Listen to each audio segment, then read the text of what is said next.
വന്യജീവികളുടെ ആക്രമണം വർദ്ധിച്ചു വരികയാണ്. മലപ്പുറം പെരിന്തൽമണ്ണൽക്കടുത്ത് മണ്ണാർമലയിൽ വീണ്ടും പുലിയുടെ സാന്നിധ്യം അറിയിച്ചിട്ടുണ്ട്. റോഡ് ക്രോസ് ചെയ്ത് പുലി വരുന്നത് നാട്ടുകാർ സ്ഥാപിച്ച ക്യാമറയിലാണ് കഴിഞ്ഞ ദിവസം പതിഞ്ഞിരിക്കുന്നത്.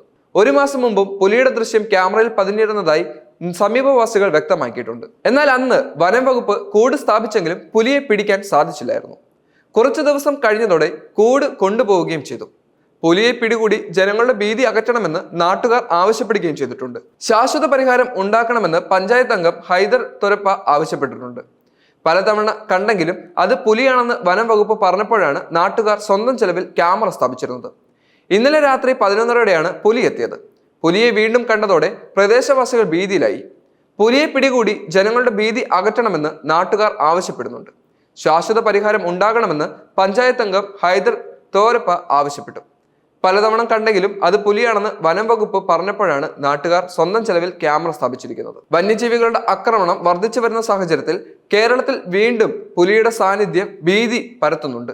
ഇതിനു മുമ്പും വന്യജീവികളുടെ സാന്നിധ്യത്തിൽ വളരെയധികം ജീവനുകൾ നമുക്ക് നഷ്ടപ്പെട്ടതാണ്. ഇനിയും വർദ്ധിച്ചു വരുന്ന വന്യജീവി ഭീഷണി എന്തുകൊണ്ടാണ് സർക്കാർ ഗൗനിക്കാത്തത്? സർക്കാരിന്റെ പിടിപ്പില്ലായ്മ തന്നെയാണിത്. കാരണം വനമേഖലയിൽ ജീവിക്കുന്ന നിരവധി ആളുകൾ നമ്മുടെ കേരളത്തിലുണ്ട്. കേരളത്തിലെ പശ്ചിമഘട്ട മലനിരകളിൽ താമസിക്കുന്ന നിരവധി ആദിവാസി കുടുംബങ്ങളും അതുപോലെ തന്നെ ജനനിവാസികളും അവരുടെ സുരക്ഷ ഉറപ്പാക്കേണ്ട ഉത്തരവാദിത്തം കേരള സർക്കാരിനുണ്ട്. ഇതുപോലെ ഓരോ മാസവും പുലിയുടെ ഭീഷണിയിലാണ് ഇപ്പോൾ അവിടെയുള്ള ജനങ്ങൾ ജീവിക്കുന്നത്. പുലിയും കാട്ടാനയും അതുപോലെ തന്നെ വിഷപ്പാമ്പുകളും തിങ്ങി നിറയുന്ന പശ്ചിമഘട്ട മലനിരകളിൽ നിന്നും അവർ പുറം ലോകത്തേക്ക് എത്തുന്നത്, അല്ലെങ്കിൽ വന്യജീവികൾ കാട് വിട്ട് നാട്ടിലെത്തുന്നത് എന്തുകൊണ്ടായിരിക്കാം? നമ്മളുടെ പാരിസ്ഥിതിയിൽ വരുന്ന മാറ്റങ്ങൾ കാരണമാണ് ഒരു വിഭാഗം വന്യജീവികൾ നാട്ടിലേക്ക് ഇറങ്ങുന്നത്. ഇതിനു മുമ്പും ഇതിനു ശേഷവും ഇനിയും ഇത്തരത്തിലുള്ള വന്യജീവികൾ നാട്ടിലെത്താനുള്ള സാധ്യതകൾ വർദ്ധിച്ചു വരും എന്നുള്ളതും തീർച്ചയാണ്. അതിനുള്ള ഒരു പരിഹാരം സർക്കാർ കണ്ടില്ലെങ്കിൽ അത് പല ആളുകളുടെയും ജീവൻ നഷ്ടപ്പെടുന്നതിന്റെ പ്രധാനപ്പെട്ട കാരണമായി മാറും. ഭക്ഷണം തേടി നാട്ടിലിറങ്ങുന്ന വന്യജീവികൾക്ക് ഇരയാകുന്നത് പാവം പിടിച്ച ആദിവാസികളും അതുപോലെ തന്നെ ജനങ്ങളുമായിരിക്കും. അവരുടെ ജീവന് യാതൊരു വിലയും കൽപ്പിക്കാത്ത ഭരണകൂടമാണോ ഇന്ന് കേരളം ഭരിക്കുന്നത് എന്ന ചോദ്യം പ്രസിദ്ധമാണ്.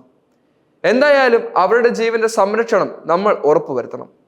കുട്ടികൾക്ക് അവധിയായതിനാൽ തന്നെ കുട്ടികൾ കളിക്കുന്ന ഇടങ്ങളിലും അതുപോലെ തന്നെ കുട്ടികൾ തനിച്ച് വീട്ടിലിരിക്കുമ്പോഴും ഇത്തരത്തിലുള്ള വന്യജീവികൾ വീടിന്റെ സമീപത്ത് എത്തുകയാണെങ്കിൽ കുട്ടികൾ എന്തു ചെയ്യും?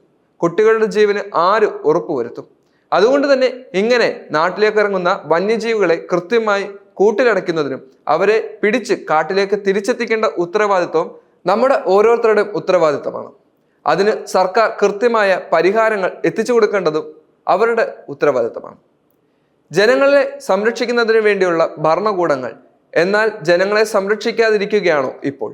യഥാർത്ഥത്തിൽ കാട് വിട്ടിറങ്ങുന്ന വന്യജീവികളാണോ അതോ ഇപ്പോൾ നമ്മളെ ഭരിക്കുന്ന സർക്കാരാണോ നമ്മളെ സുരക്ഷിതരാക്കാത്തത്?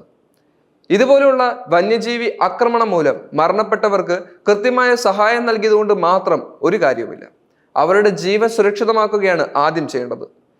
കുറച്ച് കാശ് കിട്ടിക്കഴിഞ്ഞാൽ നഷ്ടപ്പെട്ടവരുടെ ഉറ്റവരുടെയും ജീവന് പരിഹാരമാകുമെന്ന് പ്രതീക്ഷിക്കുന്ന ഇല്ലെങ്കിൽ വിചാരിക്കുന്ന സർക്കാർ ഭരണകൂടം മാറി ചിന്തിക്കേണ്ട സമയമായി. ഇനിയും ശക്തമായ സുരക്ഷാ സംവിധാനങ്ങൾ എത്തിയില്ലെങ്കിൽ അത് ആളുകളുടെ ജീവന് ഭീഷണിയാവുകയാണെങ്കിൽ ജനങ്ങൾ എന്തു ചെയ്യും എന്നുള്ള ചോദ്യം ഇവിടെ പ്രസിദ്ധമാണ്. അതുകൊണ്ട് തന്നെ ഇതുപോലുള്ള സാഹചര്യങ്ങളിൽ നിന്നും വിട്ടുനിൽക്കുന്നതിനും വന്യജീവികളെ കൃത്യമായി സുരക്ഷ പാലിപ്പിച്ചുകൊണ്ട് ജനങ്ങൾക്ക് സ്വസ്ഥമായും സമാധാനമായും കിടക്കേണ്ട സാഹചര്യം സർക്കാർ ഒരുക്കേണ്ടതാണ്. വന്യജീവികളുടെ സുരക്ഷയും ഒരുപോലെ തന്നെ സർക്കാർ പരിശോധിക്കണം. വന്യജീവികൾ എന്തുകൊണ്ടായിരിക്കാം കാട് വിട്ട് നാട്ടിലേക്ക് ഇറങ്ങുന്നത്? അവർക്ക് കൃത്യമായ ഒരു പാരിസ്ഥിതിക സംവിധാനം ഇപ്പോൾ കാടുകളിൽ പോലും ലഭ്യമാകുന്നില്ല. അതിന്റെ പ്രധാനപ്പെട്ട കാരണമായി മാറുന്നത് വർദ്ധിച്ചു വരുന്ന മല ഖനനം ചെയ്യുന്നതും പുഴകൾ ഇല്ലാതാക്കുന്നത് കൊണ്ട് തന്നെയാണ്. പാരിസ്ഥിതിക പ്രശ്നം ഇതിന്റെ പ്രധാനപ്പെട്ട കാരണമായി മാറിയിട്ടുണ്ട്. മഴ കൃത്യമായി ലഭിക്കാത്തതും ചൂട് കൂടുന്ന സാഹചര്യവും എല്ലാം മനുഷ്യന്റെ ചെയ്തികളാണ്, അതിന്റെ പരിണത ഫലങ്ങളാണ്. അതുകൊണ്ട് തന്നെ ഇതിനെല്ലാം ഒരു തടം ഇടുന്നതിന് വേണ്ടിയും കൃത്യമായി തന്നെ എല്ലാ സംവിധാനങ്ങളും പുനഃസ്ഥാപിക്കുന്നതിന് വേണ്ടിയുള്ള ഉത്തരവാദിത്തം നമ്മൾ ഓരോരുത്തർക്കും തന്നെയുണ്ട്. കാടുകളിൽ അതിക്രമിച്ചു കയറി അവിടെയുള്ള ജനവാസ മേഖലയിൽ അല്ലെങ്കിൽ മൃഗങ്ങളുടെ ആവാസ വ്യവസ്ഥയ്ക്ക് ഭീഷണിയായി നിലനിർത്തുന്ന പല കാര്യങ്ങളും ചെയ്തു വെക്കുന്നതും നമ്മുടെ സർക്കാരുകളും ജനങ്ങളുമാണ്. എന്നാൽ ഇതിന്റെ പരിണിതഫലം അനുഭവിക്കുന്നത് പാവം ജനങ്ങളും. പശ്ചിമഘട്ട മലനിരകളിൽ കയറി തടി വെട്ടുന്നതും മലയിടിക്കുന്നതും മണൽ വാരുന്നതും എല്ലാം ഭീഷണിയാക്കുന്നത് ഇതുപോലുള്ള പാവം ജനനിവാസികളെയായിരിക്കാം. കാശ് മേടിച്ച് സർക്കാരിന്റെ പോക്കറ്റിലേക്ക് ഇട്ടുകൊടുത്ത് അതിന് യാതൊരു വിധത്തിലുള്ള കൂസലുമില്ലാതെ നടന്നു പോകുന്ന മുതലാളിമാർക്ക് ഇതുപോലുള്ള ജീവൻ നഷ്ടപ്പെടില്ല. അവർ ഇവരിൽ നിന്നും സുരക്ഷിതരായിരിക്കും. എന്നാൽ ഇതിന്റെ എല്ലാം പരിണതഫലം പാവം ജനനിവാസികൾ അനുഭവിക്കേണ്ടി വരും. അതുകൊണ്ട് തന്നെ ഇതിന് തക്കതായിട്ടുള്ള ഒരു പരിഹാരം കാണുന്നതിന് വേണ്ടി സർക്കാർ തീരുമാനിക്കേണ്ടത് അത്യാവശ്യമാണ്.